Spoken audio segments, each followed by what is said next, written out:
Hi friends, welcome to ಬಿಂದು Deepak channel. ಇವತ್ತು ನಾನು ಮಧ್ಯಾಹ್ನದಿಂದ ವ್ಲಾಗ್ನ ಸ್ಟಾರ್ಟ್ ಮಾಡಿದ್ದೀನಿ. ಇವತ್ತು ಹುಣ್ಣಿಮೆ ಆಗಿರೋದ್ರಿಂದ ಬೆಳಗ್ಗೆ ಎಲ್ಲ ಎದ್ದು ಎಲ್ಲ ಕೆಲಸ ಮುಗಿಸಿ ದೇವ್ರ ಪೂಜೆ ಮಾಡಿ ದೇವಸ್ಥಾನಕ್ಕೆ ಹೋಗಿ ಬಂದ್ವಿ. ಸೊ ಇವಾಗ ಸಂಡೇ ಇವತ್ತು. ಸೊ ನಮ್ಮೂರಲ್ಲಿ ಸಂತೆ ಹಾಕ್ತಾರೆ. ಬೆಳಗ್ಗೆನೇ ಹೋಗಿ ಫಿಶ್ ಎಲ್ಲ ತೊಗೊಬಂದರು ದೀಪಕ್ ಅವರು. ಅದನ್ನು ಬೆಳಗ್ಗೆನೇ ಎಲ್ಲ ಮ್ಯಾರಿನೇಟ್ ಮಾಡಿಬಿಟ್ಟು ಇಟ್ಬಿಟ್ಟು ದೇವಸ್ಥಾನಕ್ಕೆ ಹೋಗಿದ್ವಿ. ಇವಾಗ ನಾವು ಸಂತೆ ಮಾಡೋಕ್ಕೆ ಹೋಗಬೇಕು ಫ್ರೆಂಡ್ಸ್. ಮನೇಲಿ ಎಲ್ಲ ತರಕಾರಿ ಮತ್ತು ಸೊಪ್ಪೆಲ್ಲ ಖಾಲಿ ಆಗಿಬಿಟ್ಟಿದೆ. ಸೊ ಇವಾಗ ಸಂತೆ ಮಾಡೋಕ್ಕೆ ಹೋಗೋಣ. ನಮ್ಮೂರು ಸಂತೆ ಹೆಂಗಿರುತ್ತೆ ಅಂತ ನಿಮ್ಗೆ ತೋರಿಸೋಣ ಅಂತ ಅಂದ್ಕೊಂಡಿದ್ದೀನಿ. ಬನ್ನಿ ಹೋಗೋಣ ಇವಾಗ. ಫ್ರೆಂಡ್ಸ್, ಇವಾಗ ಹೊರಟಿದ್ದೀವಿ ನೋಡಿ. ಸಂತೆಗೆ ಬ್ಯಾಗ್ ಎಲ್ಲ ತೊಗೊಂಡಿದ್ದೀನಿ. ನಮ್ಮೂರಲ್ಲಿ ಏನಂದರೆ ಬೆಳಗ್ಗೆನೇ ತುಂಬ ಫ್ರೆಶ್ ಆಗಿರೋ ಫಿಶ್ಗಳು ಸಿಗುತ್ತೆ. ಮತ್ತು ಕುರಿಗಳೆಲ್ಲ ವ್ಯಾಪಾರ ಮಾಡ್ತಾರೆ, ಆಮೇಲೆ ಕೋಳಿಗಳೆಲ್ಲ ವ್ಯಾಪಾರ ಮಾಡ್ತಾರೆ. ಪ್ರತಿಯೊಂದು ಇರುತ್ತೆ ಫ್ರೆಂಡ್ಸ್. ಸೊ ತುಂಬ ಕಡೆಯಿಂದ ಬರ್ತಾರೆ ಫಿಶ್ ಎಲ್ಲ ತೊಗೊಳಕ್ಕೆ ನಮ್ಮೂರಿಗೆ. ಸೊ ಅದಕ್ಕೇ ನಾನು ಬೆಳಗ್ಗೆನೇ ಫಿಶ್ ತಿನ್ಬೇಕು ಅನಿಸ್ತಿತ್ತು ನನಗೆ. ಒಂದು ವಾರದಿಂದ ಅವತ್ತು ಹುಷಾರು ತಪ್ಪಾಗಿ ತಂದಿದ್ವಿ, ಬಟ್ ತಿನ್ನೋಕ್ಕೆ ಆಗಲಿಲ್ಲ ಅವತ್ತು. ಅದಕ್ಕೆ ಇವತ್ತು ಚೆನ್ನಾಗಿರೋ ಫಿಶ್ಗಳೆಲ್ಲ ಬಂದಿತ್ತು. ಸೊ ಅದಕ್ಕೆ ತರಿಸಿದ್ದೀನಿ. ಇವಾಗ ಸಂತೆಗೆ ಹೊರಟಿದ್ದೀವಿ. ಬನ್ನಿ ಹೋಗೋಣ. ಬನ್ನಿ ಸರ್, ಹೋಗೋಣ. ಬೈಕ್ ಕೀ ಒಳಗಡೆನೇ ಹಾಕ್ಬಿಟ್ಟಿದ್ದೀನಿ. ಕೀ ಲಾಕ್ ಮಾಡ್ಕೊಂಡೆ ನಿಂತ್ಬಿಟ್ಟಿದ್ದೀನಿ. ತಗೊಳ್ಳಿ. ಅಲ್ಲ, ಅಲ್ಲೇ ಇಟ್ಟಿದ್ದೀನಿ, ತಗೊಳಕ್ತಾನೆ. ನಂಗೆ ಗೊತ್ತೇ ಆಗಲಿಲ್ಲ ಫ್ರೆಂಡ್ಸ್. ಕೀ ಪಕ್ಕನೇ ಇದ್ದಿದ್ದು ಅದು ಬೈಕ್ ಕೀ, ಬಟ್ ಗೊತ್ತೇ ಆಗಲಿಲ್ಲ ನನಗೆ. ಹಾಗೆ ಹಾಕೋ ಬಂದ್ಬಿಟ್ಟಿದ್ದೀನಿ ಬಾಕ್ಲು. ಫ್ರೆಂಡ್ಸ್, ಇದೆ ನೋಡಿ ನಮ್ಮ KRS ಅಂತೆ. ಇಲ್ಲಿ ರೈತರೇ ಬಂದು ಮಾರೋದು. ಸೊ ನಾನು ಏನೇನು ತೊಗೋತೀನಿ ಅಂತ ಈ ವಿಡಿಯೋದಲ್ಲಿ ನಿಮಗೆ ತೋರಿಸ್ತೀನಿ, ಬನ್ನಿ.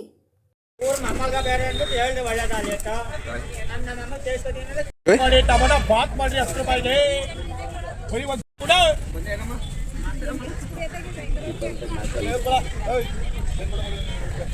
ಕುಡಿ, ಆಮೇಲೆ ನೈಂಟಿ ಕುಡಿ.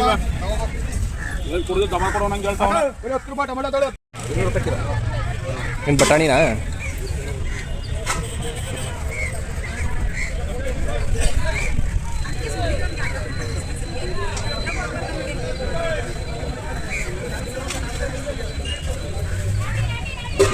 ಅಯ್ಯೋ,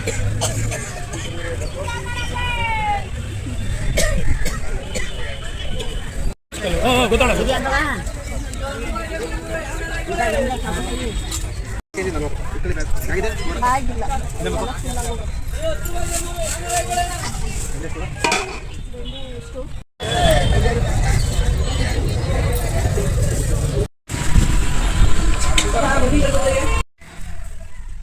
ಫ್ರೆಂಡ್ಸ್, ಇವಾಗ ಸಂತೆ ಎಲ್ಲ ಮುಗಿಸ್ಕೊಂಡು ಬಂದ್ವಿ. ಹೆವಿ ಸುಸ್ತಾಗೋಯ್ತು. ಇವಾಗ ಇದೆಲ್ಲ ಸೆಟ್ ಮಾಡಿಬಿಟ್ರೆ ಅಡುಗೆ ಸ್ಟಾರ್ಟ್ ಮಾಡ್ಕೊಬಿಡ್ತೀನಿ. ಫ್ರೆಂಡ್ಸ್, ನಾನು ಏನು ಗೊತ್ತಾ, ತರ್ತೀನಲ್ವ ಹಂಗಂಗೆ ಯಾವುದೂ ಇಡಲ್ಲ. ಎಲ್ಲನೂ ಬಿಡಿಸಿ ಅದಕ್ಕೆ ಕರೆಕ್ಟಾಗಿ ಒಂದು ಅಂದರೆ ಕಡ್ಡಿ ಎಲ್ಲ ತೆಗ್ದು ಸೊಪ್ಪೆಲ್ಲ ಬಿಡಿಸಿ ಹಂಗೆ ಮಾಡಿ ಇಡೋದು. ಹಾಗೆ ಎಲ್ಲ ತೆಗ್ದು ಇಡಲ್ಲ. ಫ್ರೆಂಡ್ಸ್ ನೋಡಿ, ಇವಾಗ ನಾನು ಏನೇನು ತಂದಿದ್ದೀನಿ ಅಂತ ಇವತ್ತು ತೋರಿಸ್ತೀನಿ. ಇದು ಚಿಕನ್ನು. ಇವತ್ತು ಯಾಕೋ ಚಿಕನ್ ತಿನ್ನಬೇಕು ಅಂತ ಅನಿಸ್ತು. ಫ್ರೆಂಡ್ಸ್, ನಾವು ಮಸಾಲೆ ತೊಗೋತೀವಿ ಆಯಿತಾ ಒಂದು ಅಂಗಡಿಲಿ. ಅಲ್ಲಿ ಆ ಅಂಕಲ್ ನಮಗೆ ಕ್ಯಾಲೆಂಡರ್ ಕೊಟ್ಟರು. ಸೊ ಅವರಿಗೆ ಅಂಗಡಿಯಲ್ಲಿ ತರ್ತಾರಲ್ಲ ಅವರಿಗೆ ಒಂದು 50 ಆ ಥರ ಏನೋ ಬಂದಿತ್ತಂತೆ. ಸೊ ಅದಕ್ಕೆ ನಮಗೆ ಕ್ಯಾಲೆಂಡ್ರ್ ಕೊಟ್ಟರು. ನಾನು ಇಸ್ಕೊಬಂದೆ. ಫ್ರೆಂಡ್ಸ್, ಇನ್ನೇನೋ ಸಮ್ಮರ್ ಥರನೇ ಫುಲ್ಲು ಬಿಸಿಲು ಸ್ಟಾರ್ಟ್ ಆಯಿತು. ಅದಕ್ಕೇ ಈ ಥರ ಸೌತೆಕಾಯಿ ತುಂಬ ಚೆನ್ನಾಗಿರುತ್ತೆ. ದೀಪಕ್ಕಿಗೆ ತುಂಬ ಇಷ್ಟ. ಅದಕ್ಕೆ 1 kg ತೊಗೊಂಡಿದ್ದೀನಿ. ಇದಂತೂ ನನಗೆ ಇಬ್ರಿಗೂ ತುಂಬ ಇಷ್ಟ ತಿನ್ನೋಕ್ಕೆ. ಇನ್ನು ಸೊಪ್ಪುಗಳಲ್ಲಿ ಟೊಮೊಟೊ ಇತ್ತು ಫ್ರೆಂಡ್ಸ್ ಮನೆಗೆ. ಅದಕ್ಕೆ ಸುಮ್ಮನೆ ಒಂದು 1 kg ಅಷ್ಟು ಕಾಯಿ ಥರ ತೊಗೊಂಡಿದ್ದೀನಿ. ಆಮೇಲೆ ಇದು ಕರ್ಬೇವಿನ ಸೊಪ್ಪು ಮತ್ತು ಪುದೀನ ಇದೆರಡು ತೊಗೊಬಂದೆ. ಇದು 5 ರೂಪಾಯಿ ಒಂದು ಕಟ್ಟು. ಪರವಾಗಿಲ್ಲ ಅನಿಸ್ತು. ಅದಕ್ಕೆ 5 ರೂಪಾಯಿಗೆ. ಸೊ ಈಗ ಅರ್ಜೆಂಟಿಗೆ ಬೇಕಿತ್ತು ಅಂತ ಅಂದ್ಬಿಟ್ಟು ತೊಗೊಳಕ್ಕೆ ಹೋದೆ. 5 ರೂಪಾಯಿಗೆ ಇಷ್ಟೇ ಚಿಕ್ಕದು ಇದೆರಡು ತೊಗೊಂಡೆ. ಮತ್ತು ಬೆಂಡೆಕಾಯಿ ಮತ್ತು ಮೆಣಸಿನ್ಕಾಯಿ ತೊಗೊಂಡಿದ್ದೀನಿ. ಇದರಲ್ಲಿ ನನಗೆ ಪೂಜೆಗೆ ಇಡಬೇಕು ಎಲೆ ಅಂದ್ಬಿಟ್ಟು 1 ಕವಳಿಗೆ ತೊಗೊಂಡೆ. ನನಗೆ ಬರುತ್ತೆ ಒಂದು ತಿಂಗಳವರೆಗೂ ಬಳಸ್ತೀನಿ. ಇಲ್ಲಾಂದರೆ ಹಾಳಾಗ್ತೈತೆ ಅಂದರೆ ಅದನ್ನು ಇಲ್ಲಿ ಅಜ್ಜಿದಿರಿದ್ದಾರೆ ಕೆಳಗೆ, ಅವ್ರಿಗೆ ಕೊಟ್ಬಿಡ್ತೀನಿ.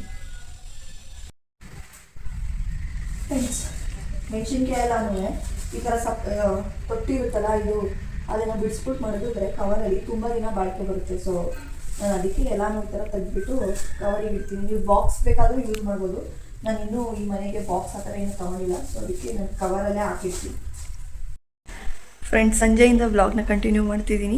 ಸೊ ಸಂತೆಯಿಂದ ತಂದಿದ್ದ ಸಾಮಾನೆಲ್ಲ ಸ್ವಲ್ಪ ಕ್ಲೀನ್ ಮಾಡಿ ಇಡೋಕ್ಕೆ ಇಷ್ಟೊತ್ತಾಯಿತು. ಇವಾಗ ದೀಪಕ್ ಅವರು ಪೂಜೆ ಮಾಡ್ತಿದ್ದಾರೆ. ಇವಾಗ ನಾನು ಅಷ್ಟರಲ್ಲಿ ಅಡುಗೆಗೆಲ್ಲ ರೆಡಿ ಮಾಡ್ಕೊಳ್ಳೋಣ ಅಂತ ರೆಡಿ ಮಾಡ್ಕೊತಿದ್ದೀನಿ. ಇವತ್ತು ಚಿಕನ್ ತೊಗೊಬಂದಿದ್ದೀನಿ. ಸೊ ಚಿಕನ್ನ ನಾನು ವಾಶ್ ಮಾಡಿ ಇಟ್ಕೊಂಡಿದ್ದೀನಿ. ಅರ್ಧ ಕಬಾಬು ಮತ್ತು ಅರ್ಧ ಚಿಕನ್ ಸಾಂಬಾರು ಮಾಡೋಣ ಅಂತ. ಈ ಮನೆಗೆ ಬಂದಾಗಿಂದ ನಾನು ಚಿಕನ್ ಸಾಂಬಾರೇ ಮಾಡಿರಲಿಲ್ಲ ಫ್ರೆಂಡ್ಸ್, ಹಾಗಾಗಿ ಇವತ್ತು ಸ್ವಲ್ಪ ಚಿಕನ್ ಸಾರು ತಿನ್ನಬೇಕು ಅನಿಸ್ತು. ಸೊ ಅದಕ್ಕೆ ಕಾಂಬಿನೇಷನ್ ಆಗಿ ಕಬಾಬು, ಮುದ್ದೆ, ರೈಸ್ ಮಾಡ್ಕೊಳ್ಳೋಣ ಅಂತ. ಸೊ ಇವಾಗ ಚಿಕನ್ ಸಾಂಬಾರಿಗೆ ಏನೇನು ಬೇಕು ಅಂತ ಎಲ್ಲ ರೆಡಿ ಮಾಡ್ಕೊತೀನಿ. ರೆಡಿ ಮಾಡ್ಕೊಂಡು ಆದಮೇಲೆ ನಿಮಗೆ ತೋರಿಸ್ತೀನಿ. ಇವಾಗ ನಾನು ಫಸ್ಟು ಸಾಂಬಾರು ಮಾಡೋಕ್ಕಿಂತ ಮುಂಚೆ ಕಬಾಬ್ನ ನಾನು ಮ್ಯಾರಿನೇಟ್ ಮಾಡ್ಕೊಬಿಡ್ತೀನಿ. ಏಕೆಂದರೆ ಸ್ವಲ್ಪ ಉಪ್ಪೆಲ್ಲ ಹಿಡಿಬೇಕಲ್ಲ, ಹಾಗಾಗಿ ನಾನು ಇದಕ್ಕೆ ಫಸ್ಟು 1 ಸ್ಪೂನ್ ಆಗೋಷ್ಟು ಖಾರದ ಪುಡಿನ ಹಾಕೋತೀನಿ. ಏಕೆಂದರೆ ನಾವಂತೂ ತುಂಬ ಖಾರ ತಿಂತೀವಿ. ಸೊ ಹಾಗಾಗಿ ಖಾರದ ಪುಡಿನ ಹಾಕೋತಾ ಇದ್ದೀನಿ. ನಿಮಗೆ ಖಾರ ಬೇಡ ಅಂದರೆ ಮಾಮೂಲಿ ಇದನ್ನೇ ಮಾಡಿ. ಅದನ್ನು ನಿಮಗೆ ರುಚಿಗೆ ತಕ್ಕಷ್ಟು ಎಷ್ಟು ಉಪ್ಪು ಬೇಕು ಅಷ್ಟನ್ನ ಹಾಕ್ಕೊಳ್ಳಿ. ಅದಾದಮೇಲೆ ನಾನು ಕಬಾಬ್ ಪೌಡ್ರನ್ನ ಹಾಕೋತಾ ಇದ್ದೀನಿ. ಅದಾದಮೇಲೆ ಚಿಕನ್ 65 ಮಸಾಲಾನು ಹಾಕೋತಾ ಇದ್ದೀನಿ. ಸ್ವಲ್ಪ ಕಾರ್ನ್ಫ್ಲೋರ್ನ ನಾನು ಇದಕ್ಕೆ ಮಿಕ್ಸ್ ಮಾಡ್ಕೋತಾ ಇದ್ದೀನಿ. ಏಕೆಂದರೆ ಸ್ವಲ್ಪ ಕ್ರಿಸ್ಪಿ ಬರಲಿ ಅಂದ್ಬಿಟ್ಟು ಕಾರ್ನ್ಫ್ಲೋರ್ನ ಹಾಕೋತಾ ಇದ್ದೀನಿ. 1 ಸ್ಪೂನ್ ಆಗೋಷ್ಟು ಶುಂಠಿ ಬೆಳ್ಳುಳ್ಳಿ ಪೇಸ್ಟ್ನ ಹಾಕೋತಾ ಇದ್ದೀನಿ. ಇವಾಗ ನಾನು ಕೈಯಲ್ಲೇ ನೀಟಾಗಿ ಮಿಕ್ಸ್ ಮಾಡ್ಕೋತಾ ಇದ್ದೀನಿ. ಇದಕ್ಕೆ ಕೆಲವರು ಮೊಟ್ಟೆ ಕೂಡ ಹಾಕ್ತಾರೆ. ನನಗೆ ಇಷ್ಟ ಆಗಲ್ಲ ಮೊಟ್ಟೆ ಹಾಕೋದು. ಸೊ ಹಾಗಾಗಿ ನಾನು ಮೊಟ್ಟೆನ ಹಾಕೋತಿಲ್ಲ. ಇವಾಗ ಇದಕ್ಕೆ ಸ್ವಲ್ಪ ನೀರನ್ನ ನಾನು ಹಾಕ್ಕೊಂಡು ಮಿಕ್ಸ್ ಮಾಡ್ಕೋತಾ ಇದ್ದೀನಿ ನೀಟಾಗಿ. ನಾನಿಲ್ಲಿ ಕಬಾಬ್ಗೆ ಕರಿಬೇವಿನ ಸೊಪ್ಪು ಮತ್ತು ಮೆಣಸಿನ್ಕಾಯಿನ ಕಟ್ ಮಾಡಿ ಹಾಕೋತಾ ಇದ್ದೀನಿ. ಇದು ಹಾಕೋದ್ರಿಂದ ಒಂದು ಟೇಸ್ಟೇ ಚೇಂಜ್ ಆಗುತ್ತೆ. ಸೊ ಅದಕ್ಕೆ ಹಾಕ್ಕೊಂಡು ಮಿಕ್ಸ್ ಮಾಡ್ಕೋತಾ ಇದ್ದೀನಿ. ನೋಡಿ ಇವಾಗ ನೀಟಾಗಿ ಮಿಕ್ಸ್ ಮಾಡಿಕೊಂಡು ಇವಾಗ ಮ್ಯಾರಿನೇಟ್ ಮಾಡೋಕ್ಕೆ ಬಿಡ್ತಿದ್ದೀನಿ. ಫ್ರೆಂಡ್ಸ್, ಇವಾಗ ಸಾಂಬಾರಿಗೆ ನಾನು ಇಷ್ಟು ತೊಗೊಂಡಿದ್ದೀನಿ. 1 ಈರುಳ್ಳಿ ಮತ್ತು 1 ಬೆಳ್ಳುಳ್ಳಿ, 1 ಇಂಚಿದು ಇಷ್ಟನ್ನು ಹಾಕ್ಕೊಂಡು ರುಬ್ಕೋತೀನಿ. ಸ್ವಲ್ಪ ಅರಿಶಿನೂ ಹಾಕೋತೀನಿ. ಇದಕ್ಕೆ ಇಷ್ಟು ನುಣ್ಣಗೆ ಆಡಿಸ್ಕೊಂಡ್ರೆ ಸಾಕು. ಫ್ರೆಂಡ್ಸ್, ನಾನಿವಾಗ ಒಂದು ಪಾತ್ರೆ ಇಟ್ಕೊಂಡಿದ್ದೀನಿ. ಅದಕ್ಕೆ ನಾನು ಸ್ವಲ್ಪ ಎಣ್ಣೆನ ಹಾಕೋತಾ ಇದ್ದೀನಿ. ಎಣ್ಣೆ ಕಾದ ನಂತರ ನಾವು ಅವಾಗಲೇ ಆಡಿಸ್ಕೊಂಡು ಇಟ್ಕೊಂಡಿದ್ವಲ್ಲ ಆ ಮಸಾಲೆನ ನೆದೊಳಗೆ ಹಾಕೋತಾ ಇದ್ದೀನಿ. ಮಸಾಲೆ ಫುಲ್ಲು ಹಸಿ ವಾಸನೆ ಹೋಗೋವರೆಗೂ ಚೆನ್ನಾಗಿ ಬೇಯಿಸ್ಕೊಂಡು ಆಮೇಲೆ ಚಿಕನ್ ಹಾಕ್ಕೊಂಡ್ಬೇಕು, ಆಯಿತಾ. ಇವಾಗ ಇದು ಮಸಾಲೆ ಎಲ್ಲ ಫುಲ್ಲು ಚೆನ್ನಾಗಿ ಬೆಂದಿದೆ. ನಾನು ಇವಾಗ ಆವಾಗಲೇ ತೊಳೆದಿಟ್ಕೊಂಡಿರೋಂಥ ಚಿಕನ್ನ ಇದಕ್ಕೆ ಹಾಕೋತಾ ಇದ್ದೀನಿ. ನನಗೆ ಅರ್ಧ kg ಚಿಕನ್ನ ನೀಟಾಗಿ ತೊಳೆದಿಟ್ಕೊಂಡಿದ್ದೀನಿ. ಸೊ ಅದನ್ನು ಹಾಕ್ಕೊಂಡು ಇವಾಗ ನೀಟಾಗಿ ಮಿಕ್ಸ್ ಮಾಡ್ಕೊಳ್ಳೋಣ. ಇವಾಗ ಚಿಕನು ಒಂದು 40% ಅಷ್ಟು ಬೆಂದಿದೆ. ಸೊ ಅದಕ್ಕೆ ನಾನು ಸ್ವಲ್ಪ ಉಪ್ಪನ್ನ ಹಾಕೋತಾ ಇದ್ದೀನಿ. ಅಂದರೆ ಒಳಗಡೆ ಎಲ್ಲ ಚಿಕನ್ಗೆ ಹಿಡೀಲಿ ಅನ್ನೋ ಕಾರಣಕ್ಕೆ ಹಾಕ್ಕೊಂಡು ಒಂದ್ಸಲಿ ಮಿಕ್ಸ್ ಮಾಡಿಬಿಟ್ಟು ಚೆನ್ನಾಗಿ ಬೇಯಿಸಕ್ಕೆ ಬಿಡಬೇಕು. ಖಾರದ ತಕ್ಕನಾಗಿ ಅಂದರೆ ಸ್ವಲ್ಪ ಖಾರಾಗಿನೇ ನಾವು ತಿನ್ನೋದು. ಸೊ ಹಾಗಾಗಿ ನಾನು ಮಟನ್ ಸಾಂಬಾರು ಖಾರದ ಪುಡಿನ ಹಾಕೋತಾ ಇದ್ದೀನಿ. ಅಂದರೆ ನಮ್ಮ ಕಡೆ ಮಟನ್ ಸಾಂಬಾರು ಖಾರದ ಪುಡಿ ಅಂತ ಮಾಡ್ತೀವಿ. ಸೊ ಅದನ್ನು ನಾನು ಇವಾಗ ಹಾಕೋತಾ ಇದ್ದೀನಿ. ಅದು ಹಾಕ್ಕೊಂಡು ಒಂದು ಅರ್ಧ ಗ್ಲಾಸ್ ನೀರು ಹಾಕ್ಕೊಂಡು ಖಾರದ ಪುಡಿ ಚೆನ್ನಾಗಿ ಬೇಯಿಸ್ತೀನಿ. ನಾನಿಲ್ಲಿ ಖಾರದ ಪುಡಿ ಹಾಕ್ಬಿಟ್ಟು ಸ್ವಲ್ಪ ನೀರು ಹಾಕಿ ಕುದಿಯಕ್ಕೆ ಇಟ್ಟಿದ್ದೀನಿ. ಇವಾಗ ನಾನು ಇಲ್ಲಿ ಅರ್ಧ ಹೋಳು ಕಾಯಿ ಮತ್ತು ಸ್ವಲ್ಪ ಗಸಗಸೆ ಹಾಗೆ ಸ್ವಲ್ಪ ಕಡಲೆ ಸಾರಿಗೆ ಹಾಕ್ತಾರಲ್ಲ ಆ ಕಡಲೆನ ತೊಗೊಂಡಿದ್ದೀನಿ. ಅದೆಲ್ಲನೂ ನಾನು ನೀಟಾಗೆ ಪೇಸ್ಟ್ ಮಾಡ್ಕೊತೀನಿ. ಫ್ರೆಂಡ್ಸ್, ನಾನು ಚಿಕನ್ ಸಾಂಬಾರಿಗೆ ಗಸಗಸೆ ಯಾವತ್ತೂ ಹಾಕಿಲ್ಲ. ಸೊ ಇವತ್ತು ಟ್ರೈ ಮಾಡ್ತಿದ್ದೀನಿ ಹೇಗೆ ಬರುತ್ತೆ ಅಂತ. ನನಗೂ ಗೊತ್ತಿಲ್ಲ, ಬಟ್ ತುಂಬ ಜನ ಹಾಕೋದನ್ನ ನಾನು ನೋಡಿದ್ದೀನಿ. ಅವರು ಚೆನ್ನಾಗಿ ಬಂದಿದೆ ಅಂತ ಹೇಳ್ತಾರೆ. ಮತ್ತು ದೀಪಕ್ ಅವ್ರ ಮನೇಲಿ ತುಂಬ ಚೆನ್ನಾಗಿ ಬಂದಿತ್ತು ಒಂದ್ಸಲ ಹಾಕಿದ್ದೆ. ಸೊ ಹಾಗಾಗಿ ಇವಾಗ ನಾನು ಟ್ರೈ ಮಾಡಿ ನೋಡ್ತಿದ್ದೀನಿ ಹೆಂಗೆ ಬರುತ್ತೆ ಅಂತ. ಅಷ್ಟು ಚೆನ್ನಾಗಿ ಬರುತ್ತೆ, ಯಾಕೆಂದರೆ ನಾನು ಮೊದಲೆಲ್ಲ ತಿಂದಿದ್ದೀನಿ ಬೇರೆಯವ್ರು ಮಾಡಿರೋದು. ಸೊ ಹಂಗಾಗಿ ಇವಾಗ ನಾನು ಮಾಡ್ತಿದ್ದೀನಿ. ಹೇಗೆ ಬರುತ್ತೆ ಅಂತ ತಿಂದಮೇಲೆ ಹೇಳ್ತೀನಿ, ಸರಿನಾ. ಇವಾಗ ನಾನು ಆಡಿಸ್ಕೊಂಡಿರೋ ಕಾಯಿ ಮತ್ತು ಕಡಲೆ ಗಸಗಸೆನ ಇವಾಗ ಸಾಂಬಾರು ಒಳಗಡೆ ಹಾಕೋತಾ ಇದ್ದೀನಿ. ಫ್ರೆಂಡ್ಸ್, ಕಾಯಿ ಫುಲ್ಲು ನುಣ್ಣಗಾಗಿದ್ರೆ ಮಾತ್ರ ನೀವು ಸಾಂಬಾರು ಒಳಗಡೆ ಹಾಕ್ಕೊಳ್ಳಿ. ಇಲ್ಲಾಂದರೆ ಫುಲ್ಲು ನುಣ್ಣಗಾಗೋವರೆಗೂ ಚೆನ್ನಾಗಿ ರುಬ್ಕೊಂಡು ಆಮೇಲೆ ಹಾಕ್ಕೊಳ್ಳಿ. ಫ್ರೆಂಡ್ಸ್, ಅಡುಗೆ ಮಾಡ್ತಾ ಸ್ವಲ್ಪ ಪಾತ್ರೆಗಳು ಹಾಕ್ಬಿಟ್ಟಿತ್ತು, ಅದೆಲ್ಲ ತೊಳೆದಿಟ್ಕೊಂಡೆ. ಇವಾಗ ಸಾಂಬಾರು ಕುದೀತಿದೆ.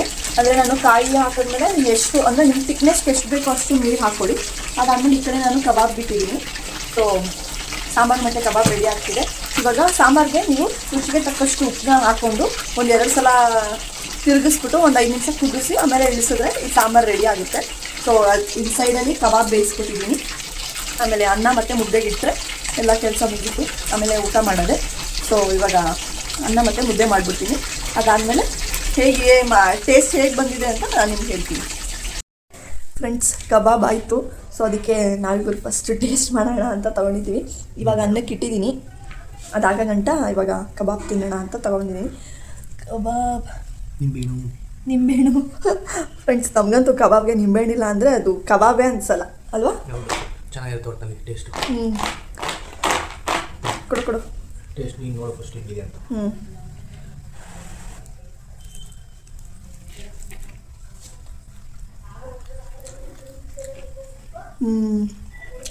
ಸಕ್ಕತ್ತಾಗಿದೆ.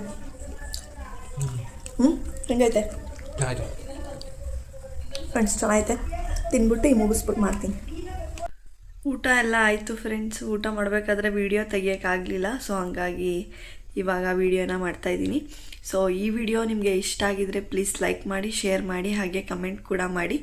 ಈ ವ್ಲಾಗ್ನ ನಾನು ಇಲ್ಲಿಗೆ ಎಂಡ್ ಮಾಡ್ತಾಯಿದ್ದೀನಿ. ಮುಂದಿನ ವ್ಲಾಗಲ್ಲಿ ಸಿಗ್ತೀನಿ. ಅಲ್ಲಿವರೆಗೂ ಟೇಕ್ ಕೇರ್, ಬಾಯ್ ಬಾಯ್.